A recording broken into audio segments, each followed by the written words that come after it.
Birmingham, Alabama. Depending on who is making the case, Alabama's special Senate election Tuesday is about either continuing the Trump miracle in Washington or allowing decency to prevail back home. At the center is Roy Moore, Judge Moore, to her supporters.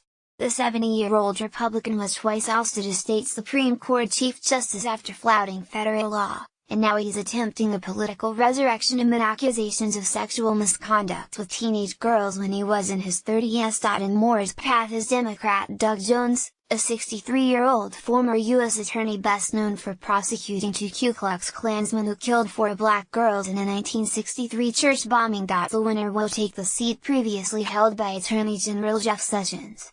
Republicans hold a narrow 52-48 Senate majority.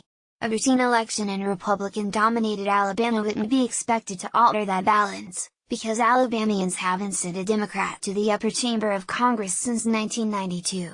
President Donald Trump notched a 28-point win here in 2016 and remains popular in the state. But Moore's baggage leaves the outcome enough in doubt that both Trump and his Democratic predecessor, Barack Obama, have weighed in with last-minute robocalls trying to sway voters. The intensity also has spawned a steady stream of fake news stories that fill social media feeds of interested people in Alabama and beyond.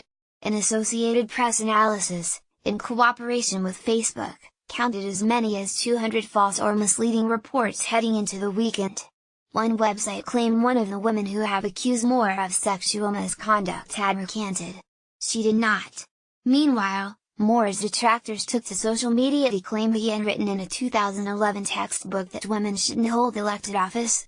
He did an apostrophe T. In his final pitch before polls open, Jones called the choice a crossroads and asked that decency prevail. We've had this history in the past, going down a road that has not been productive, Jones said. We've lagged behind in industry. We've lagged behind in education. We've lagged behind in healthcare. It's time we take the road that's going to get us on the path to progress. At his own election eve rally, Moore again denied all the allegations, calling them disgusting and offering voters a clear measure: if you don't believe in my character, don't vote for me. Earlier in the day, Moore cast himself as a victim.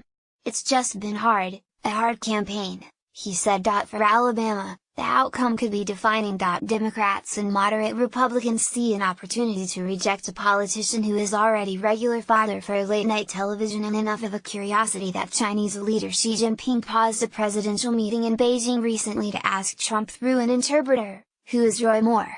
Alabama's senior senator, Richard Shelby, confirmed publicly that he wrote in a distinguished Alabama Republican rather than vote for Moore. Many Republicans, however, see an opportunity to defend the state's conservative, evangelical bent in the face of unfair liberal criticism while delivering another victory for Trump in sending an anti-establishment senator into a federal government that has been reflexively unpopular among Alabama majorities for generations. Trump's campaign architect and former White House advisor Steve Bannon told Moore supporters Monday evening that the race is a national election that will determine whether the Trump miracle continues.